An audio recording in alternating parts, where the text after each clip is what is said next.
Isa na namang mapagpalang gabi po sa inyong lahat mga padreng. Welcome back to my channel. And for today's video, iisa-isahin po natin yung wiring diagram po ng ating Honda Click 150. Kaya naman kung ikaw ay may Honda Click 150, para sa inyo po itong video po na ito.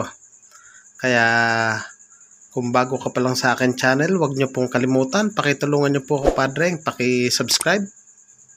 Pakihit na rin po yung notification bell para updated po kayo sa mga videos na ilalabas ko. So, itong video po na ito ay patungkol sa motor na ayaw umandar. So, kung paano po natin ito troubleshoot.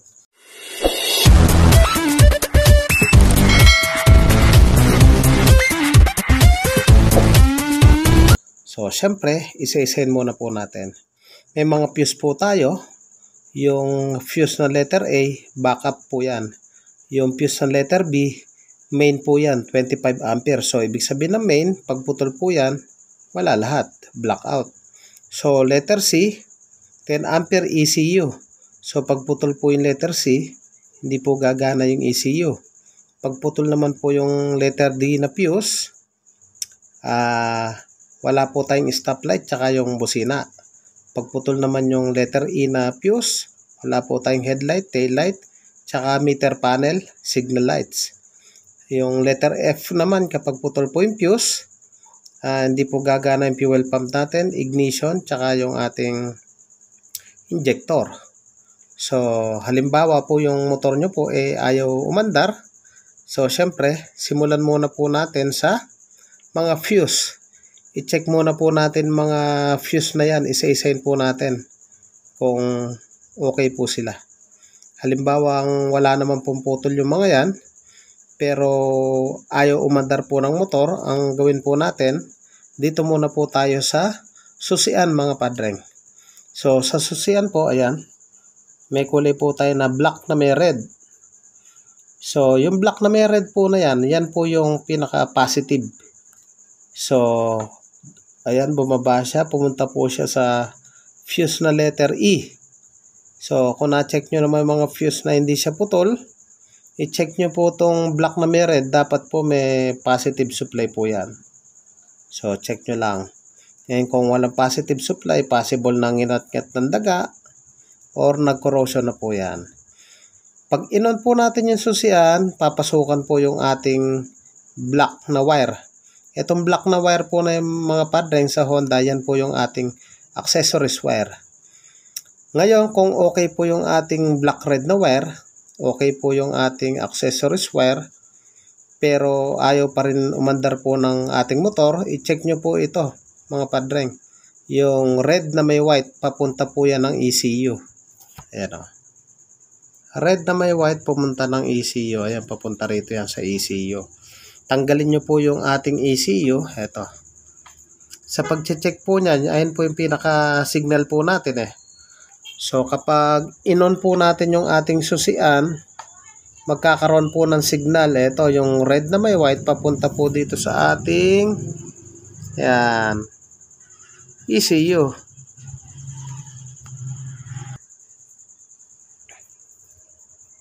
So, ito po siya, yung red na may white. So, dapat po, hindi po putol yung wire na yan kasi pag putol po yung red na may white po na yan, galing susian, wala pong signal yung ating ECM o yung ECU na tinatawag o yung computer box. So, sa pag-check po niya mga padreng, tanggalin muna po natin yung ating computer box. I-check natin to kung may continuity po yan. So, pag may continuity po yan, balik po tayo rito sa ating susian. Ito. Ang sunod po nating wire, etong black na may white. Yung black na may white po mga padreng, pumunta po yan ng main relay. Ayan, pumunta po ng main relay. Tapos pumunta rin po siya ng, ayan o, pumunta rin po siya ng starter relay. So sa main relay po natin, may 4 na wire po yan mga padreng. Yung yung G po na yan, ground po yan. So, i-check nyo rin po to kung may yung ground po, kung okay po siya. Dapat may ground po yan. Yung black na may white po na yan, mga padre, ito, black na may white, ayan po yung pinapasukan ng 12 volts. So, pwede po tayong gumamit ng test light po dyan. Yung clip, i-body ground natin, sundutin po natin yan, dapat iilaw. So, galing po yan ng susian, mga padre. Tapos, tumakbo ng starter relay, may 4 na wire. Yung red po, mga padre, galing po yan dito sa battery. So, sa madaling salita, bago pumunta po dito sa ating susian, from battery, pumunta muna po siya dito sa ating starter relay. Tapos, pumunta sa main relay bago pumunta sa susian. So, ganun po yung flow po ng kanyang kuryente, mga padre. Tapos, etong yellow naman, pumunta po yan dito sa ating ECU. Dito, pumunta po yan dito sa ating ECU. Yung yellow wire po na yon. So, check nyo rin po yung continuity. Tanggalin nyo tong ECU. Dapat may continuity rin po yan, mga padre. Tapos, yung red na may yellow, pumunta po siya sa ECU din, mga padre. Red na may yellow, pumunta rin po siya sa ECU. Yun, positive.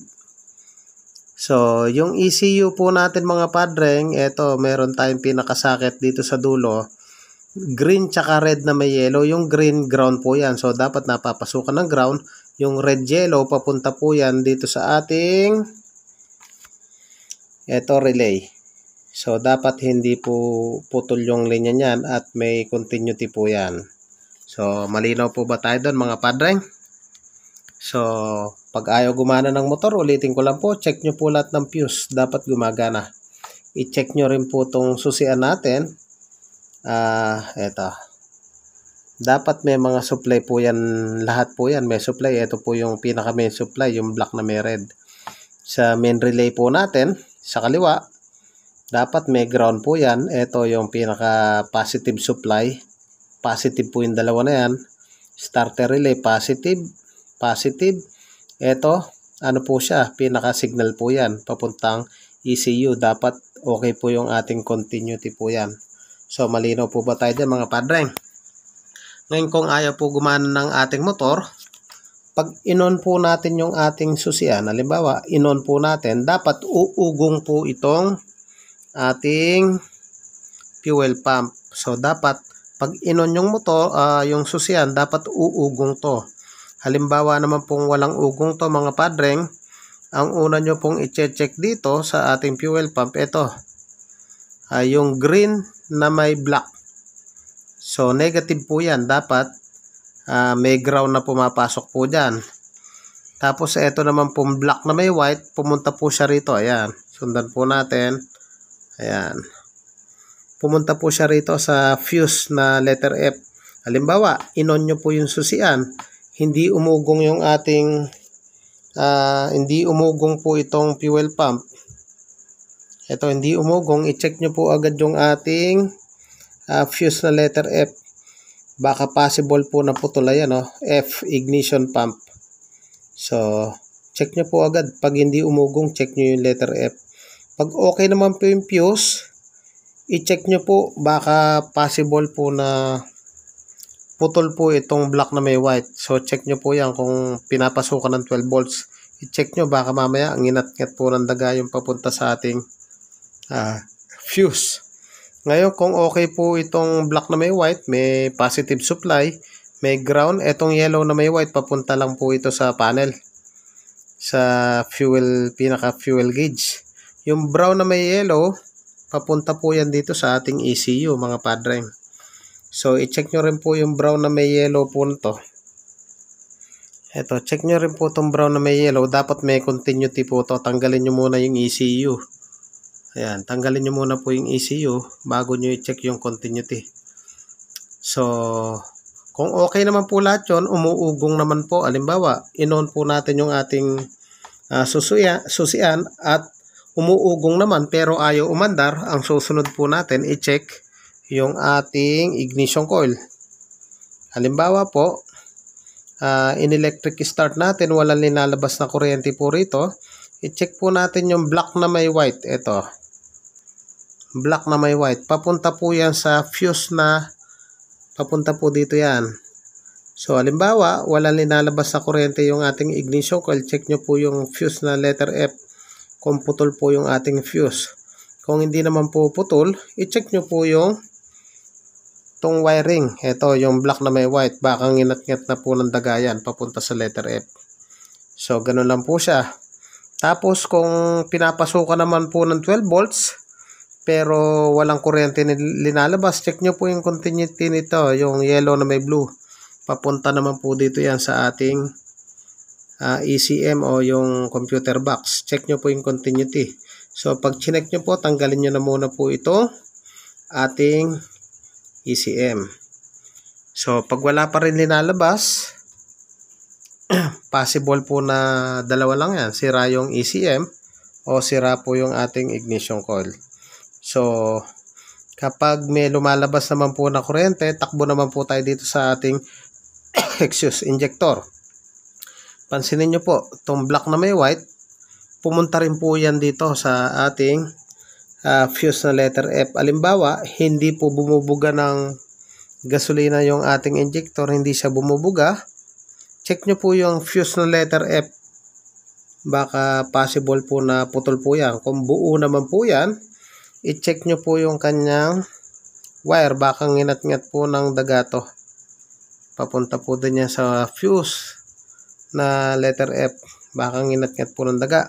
Kung pinapasukan naman po ng 12 volts, okay po yan. Check nyo po yung continuity po nito. Yung pink na may blue.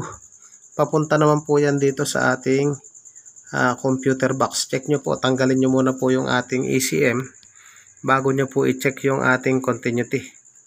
So, kung okay naman po yan, aandar yan yung motor po natin. Basta kumpleto po yung ating gasolina tsaka yung ating kuryente. So, halimbawa naman po ayaw magkarga.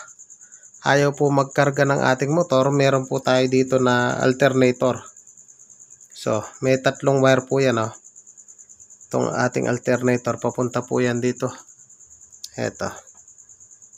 Kung ayaw magkarga, check nyo po itong tatlong wire po na yan. Tanggalin nyo muna po yung ating ECM. So, i-check nyo po yung continuity po niyan. Dapat hindi po, dapat may supply yan. O hindi siya putol. Possible na minsan inangat-ngat po ng dagayan na yan, papunta dito. Tapos ito naman yung CKP sensor. Check nyo rin po isa-isa po yan. Papunta rin po dito yan sa ating ECU. Dapat walang putol po yan. Tanggalin nyo muna po yung ating ECM para ma-check po natin yung kanyang continuity. So, yan lang po yung pinaka main reason kung bakit ayaw umandar po ng ating motor. Siyempre, unang-una yung ating susian. So, dapat sa 4 na wire po na yan, walang nawawala. Dapat po yan lahat may supply. Ganon din po sa main relay. Dapat po yan may supply. Yung ating starter charging relay, fuse, dapat kumpleto po lahat yan. So, yan. Sana po mga padreng nakatulong po itong video po na ito. So, ulitin ko lang po ang ating fuel pump, ang ating ignition coil, injector, may black na may white po yan. Ayan black na may white, injector, ignition coil, may black na may white. Yung ating fuel pump, may black na may white. So, tumakbo po dito yan sa ating fuse na letter F. Kaya kung ayaw gumana po ng tatlo na yan, matik po yan, putol tong ating fuse na letter F. So, thank you po sa inyo mga padreng. God bless. Mabuhay po kayo.